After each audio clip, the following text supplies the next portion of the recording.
देवभूमि हिमाचल, ये दो शब्द हैं और दो शब्दों के साथ हिमाचल की जो देव संस्कृति है उसका क्या तिया पांचा हो रहा है, इसका जिंदा जागता और बेहद घटिया उदाहरण जो है वो देवभूमि में मिलने शुरू हो चुका है।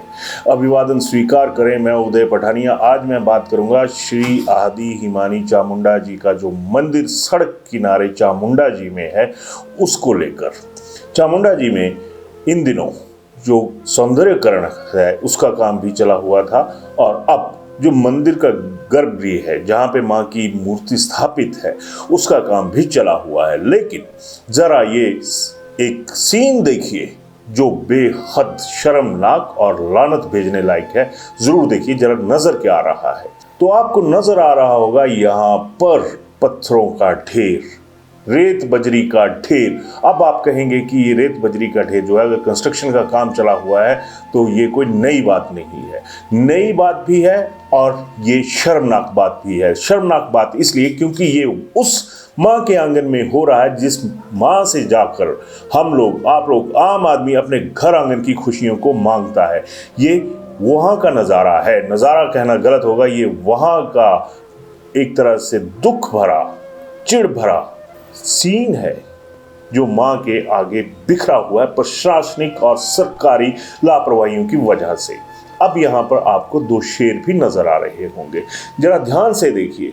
दोनों शेरों के मुंह का जो एक तरफ के दांत हैं वो टूटे हुए हैं। और कहां पर टूटे हुए हैं? ये वहां पर टूटे हुए हैं जहां पर इन दिनों हिंदुत्व का और सनातन का ढोल पीटा जा रहा है। और ये वो आंगन है, वो प्रांगण है, उस मां का प्रांगण है जहां पर यह कहा जाता है कि कोई भी खंडित मूर्ति जो है वो वहां पर नहीं रखी जाती, घरों में नहीं रखी जाती। तो मंदिर तो बहुत बड़ी बात है, लेकिन सलाम है हमारे अफसरशाहों को, सलाम है हमारे उन तमाम लोगों को जो इसके ठेकेदार बनकर घूमते हैं। खंडित मूर्तियां मां की मूर्ति के आगे पड़ी हुई, लेकिन नजर किसी को नहीं आता। मैं अभी तक हाल फिलहाल जिक्र कर रहा था, ये बाहर जो आपको मैंने थोड़ी देर पहले को दिखाया कि यहाँ पर जो पहले तोड़फोड़ हुई थी उसका जो यहाँ पर मटेरियल है वो गिरा हुआ है। यहीं से श्रद्धालु आते हैं, साथ नीचे ही भगवान शिव का मंदिर है, उस तरफ को जाते हैं। लेकिन क्या मजाल कि इन अफसरों की नजर इस तरफ तक गई हो कि यहाँ पर अगर श्रद्धालु जाएगा तो उसको चोट लग सकती है। हटाने की तो बात छोड़िए, किसी का दर्द तक महसूस नहीं होता। सबसे बड़ी दुख की बात तो ये है। और फिर इस गुनाह को कहाँ किया जा रहा है? इस लापरवाही के गुनाह को किया जा रहा है श्री चामुंडा जी के आंगन में। अब दावे आते हैं कि अगर आप यहाँ पर धार्मिक पर्यटन के वादे भी किए जाते हैं और भी बहुत सारी बातें की जाती हैं। जरा यहाँ पर पिछले लगभग 1-1.5 साल से माँ की मूर्ति के जो दर्शन है वो भी कई फुट की दूरी से करवाए जा रहे हैं, क्योंकि अंदर काम चला हुआ है गर्भगृह के निर्माण का। और अब बताइए कि जब श्रद्धालु हजारों किलोमीटर की यात्रा करके माँ के दर्शन करने यहाँ पे पहुँचता है कि मैं जाकर माँ की मूर्ति के दर्शन करूँगा, तो वो भी उसे कई फुट दूर से करने पर मजबूर होना पड़ रहा है।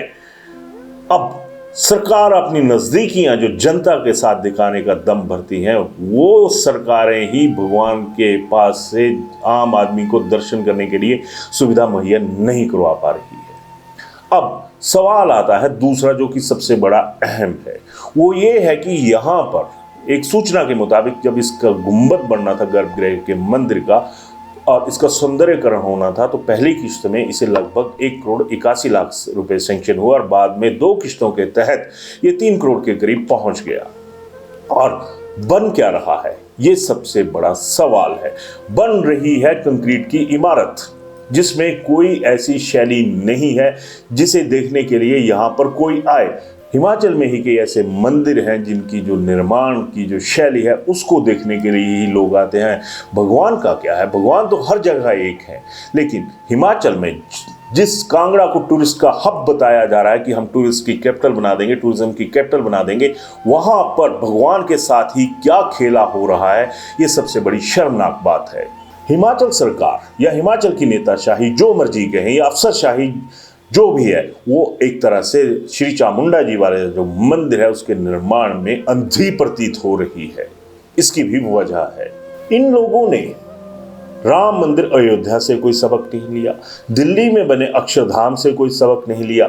इन लोगों ने यहां तक नहीं सोचा, चाहे वो किसी भी सरकार के थे, किसी भी दल की सरकार थी, कि अगर वहां पर टूरिज्म प्रमोट हो रहा है, वहां पर अगर धार्मिक पर्यटन ही कह लीजिए, धार्मिक पर्यटन तो कहना गलत होता है क्योंकि आदमी वहां पर धार्मिक उसके साथ जाता है, लेकिन उसके लिए भी क्या किया गया यहाँ पे? क्या कभी हिमाचल के जो अफसर हैं, क्या नेता हैं, ये वहां पर नहीं गए होंगे? पिछले दिनों श्री राम मंदिर जो है अयोध्या में, उसके लिए राजनीति हुई कि कांग्रेसी नहीं जाएंगे, बीजेपी वाले जाएंगे, जो कांग्रेसी जाएगा वो ये है वो है, ना जाने कितनी तरह की बातें की गई। लेकिन इन नेताओं ने, इन अफसरों ने क्या उन मंदिरों में जाकर देखा कि उनका किस तरह से निर्माण किया गया, किस तरह की शैली का निर्माण किया गया है? और कहते हैं ना कि बीजेपी ब्रांडिंग करती है, बीजेपी ने वहां पर ब्रांडिंग की कि हमारी मूर्ति, हमारा पत्थर, ये वो मिट्टी तक की ब्रांडिंग कर दी।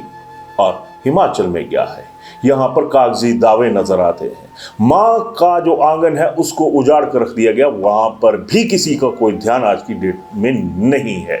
और इसी मुद्दे पर यह भी याद आता है कि जब भगवान बनने पर उतारू हिमाचल के नेताओं की जमात अपनी होर्डिंग्स, अपनी वीडियो क्लिपिंग्स, अपनी हर तरह की ब्रांडिंग के लिए हर हथियार इस्तेमाल करती है, मोड़ चौराहों पर अपनी फ्लेक्स लगवाती है, अपने छोटे छोटे वीडियोस अपलोड करवाती है, तो यहाँ पर कौन सी बीमारी जो है वो इन लोगों को पड़ जाती है कि जहाँ से कमाना है, जहाँ से एक तरह से ये कहा जाए कि एक जो चढ़ावा है उसका इस्तेमाल करना है, वहाँ पर उनकी नज़र नहीं जाती है। तो बहुत शर्मनाक कृत्य जो हो रहा है, लेकिन सवाल उठाने की हिम्मत कोई नहीं करता, क्योंकि एक तरह से ये कहा जाए कि जब तक पॉलिटिकल ब्रांडिंग ना हो तब तक भगवान की ब्रांडिंग की भी ज़रूरत किसी को नज़र नहीं आती है।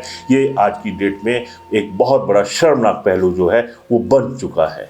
श्री चामुंडा जी में इस प्रोजेक्ट को चले हुए 2 साल के लगभग का वक्त हो चुका है, लेकिन माँ का है ना घर, माँ का है आंगन, तो कोई परवाह किसी को नजर नहीं आ रही, ना ही कोई परवाह करता हुआ नजर आ रहा है, क्योंकि यहाँ पर देवता है।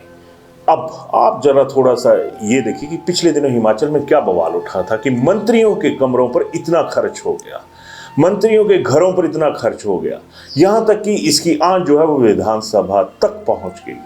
लेकिन वही बात आ गई कि जिंदा भगवान, जो धरती के भगवान नेता हैं, उनके काम तो बहुत जल्द हो जाते हैं, लेकिन जो आसमान में ऊपर भगवान बैठा है उसकी तरफ देखने वाला कोई नहीं है। उस भगवान की याद तभी आती है जब उसके दम पर वोट बटोरने हो। खैर, ये जो अंबार यहाँ पर नजर आ रहा है, यहाँ पर ये भी बताना जरूरी होगा कि इससे पहले जो एक बिल्डिंग बनी है, जो कि जहाँ पर शिवलिंग स्थापित है, उसके लिए जो बिल्डिंग बनी है उसमें भी इन दिनों जबरदस्त बरसात के दिनों में रिसाव देखने को नजर आया है। क्योंकि अक्सर ये बात श्री चामुंडा जी परिसर में सुनने को मिल जाती है कि इतने करोड़ों फूंक कर क्या फायदा, कि जब छत से उसी तरह से पानी टपक रहा हो जिस तरह से इंदिरा आवास योजना, प्रधानमंत्री आवास योजना, मुख्यमंत्री आवास योजना के तहत बनने वाले मकानों से, जो कि चंद लाख रुपए की लागत से बनते हैं, उनमें भी होता है, और करोड़ों की लागत से बन रहे इन मंदिरों पर भी। अब इन करोड़ों का जो खर्च है, जो ब्रांडिंग है, वो किसकी हो रही है? भगवान की ब्रांडिंग करते तो आप नजर नहीं आते, भगवान की केयर करते तो आप लोग नजर नहीं आते। भाषा एवं संस्कृति विभाग, अन्य विभाग कहाँ पर सोए होते हैं? पीडब्ल्यूडी विभाग कहाँ पर सोए होते हैं? क्या कभी इनके ऑफिसर या सच में नास्तिक हैं? और अगर आस्तिक हैं तो ये कहना भी गलत होगा कि इन्हें कुछ नजर नहीं आता है। काश इन लोगों को वो गंदगी ही नजर आ जाती जो खतरे का सामान, खतरे की वजह आम श्रद्धालु के लिए यहाँ पर बनी हुई है। इस मुद्दे पर राय ना दीजिएगा, चामुंडा जी जाइएगा और वहाँ पर हो सके तो कार सेवा कर लीजिएगा। धन्यवाद।